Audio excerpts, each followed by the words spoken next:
મહાભારત યુદ્ધમાં જ્યારે કૌરવ સેના અને પાંડવ સેના યુદ્ધ કરવા માટે એકબીજાની સામે ઊભા છે ત્યારે અર્જુન પોતાના સારથી બનેલા એવા ભગવાન શ્રી કૃષ્ણને કહે છે કે તમે મારા રથને બંને સેનાઓની વચ્ચે લઈ જાઓ. તમે મારા રથને બંને સેનાઓની વચ્ચે ઊભો રાખો, જેથી કરીને મારે કોની કોની સામે યુદ્ધ કરવાનું છે એ બધાને મારે જોવા છે. હું જોઉં તો ખરો. અર્જુન ભગવાન શ્રી કૃષ્ણને કહે છે કે હું જોઉં તો ખરો કે મારે કોની કોની સામે યુદ્ધ કરવાનું છે. અર્જુનની વાત સાંભળી ભગવાન શ્રી કૃષ્ણ રથને બંને સેનાઓની વચ્ચે લઈ જાય છે. રથને બંને સેનાઓની વચ્ચે ઊભો રાખે છે. પછી અર્જુને ચારે તરફ દ્રષ્ટિ ફેરવીને જોયું. અર્જુને પોતાની પાંડવ સેના તરફ જોયું, સામે ઊભેલી કૌરવ સેના તરફ જોયું. અર્જુને ચારે તરફ દ્રષ્ટિ ફેરવીને જોયું અને પછી અર્જુન ભગવાન શ્રી કૃષ્ણને કહે છે કે આ બંને સેનાઓમાં આપણા જ સગા સંબંધી યુદ્ધ કરવા માટે ઊભા છે. આપણી સેનામાં તો આપણા સગા સંબંધી છે જ. અર્જુન ભગવાન શ્રી કૃષ્ણને કહે છે કે આપણી સેનામાં તો આપણા સગા સંબંધી છે જ, પણ આપણે જેની સામે યુદ્ધ કરવાનું છે, આપણે જેની સામે લડવાનું છે એ સામે ઊભેલી કૌરવ સેનામાં પણ આપણા જ સગા સંબંધી યુદ્ધ કરવા માટે ઊભા છે.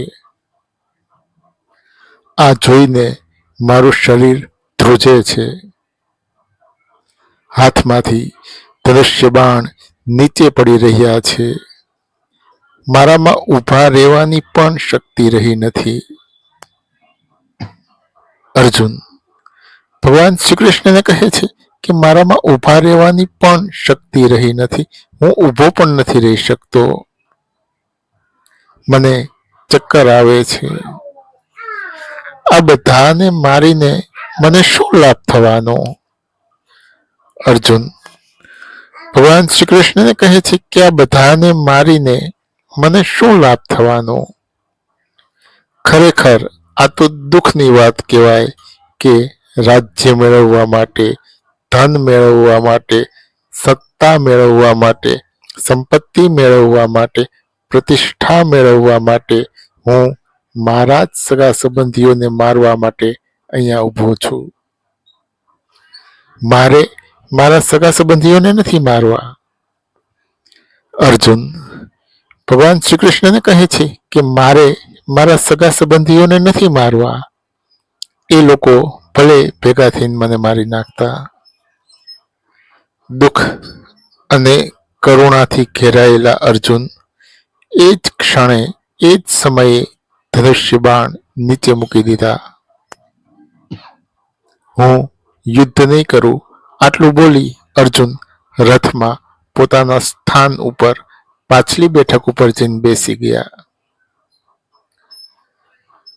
દુઃખ અને કરુણાથી ઘેરાયેલા અર્જુનને આવી રીતે નિરાશ થયેલા જોઈને ભગવાન શ્રી કૃષ્ણ કહે છે કે તું આમ નિર્બળ ન બન.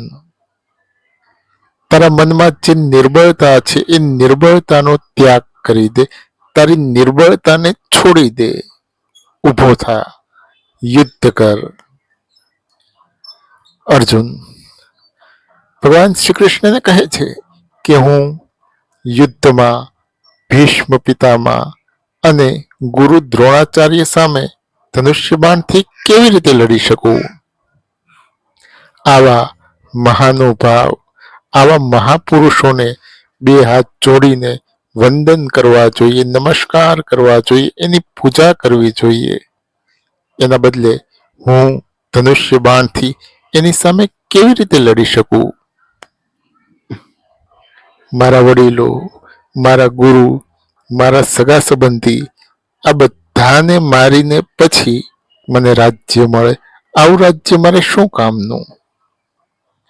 અર્જુન ભગવાન શ્રી કૃષ્ણને કહે છે કે મારા વડીલો, મારા ગુરુ, મારા સગા સંબંધી આ બધાને મારીને પછી મને રાજ્ય મળે, આવું રાજ્ય મારે શું કામનું? નથી જોઈતું મારે રાજ્ય, હું યુદ્ધ નહીં કરું. અર્જુન ભગવાન શ્રી કૃષ્ણને કહે છે કે નથી જોઈતું મારે રાજ્ય, હું યુદ્ધ નહીં કરું. આ યુદ્ધ કરવાથી મારું કાંઈ કલ્યાણ નથી થવાનું. અર્જુન ભગવાન શ્રી કૃષ્ણને કહે છે કે આ યુદ્ધ કરવાથી મારું કાંઈ કલ્યાણ નથી થવાનું, એટલે મારું કાંઈક કલ્યાણ થાય એવો કોઈ ઉપાય, એવો કોઈ માર્ગ તમે મને બતાવો.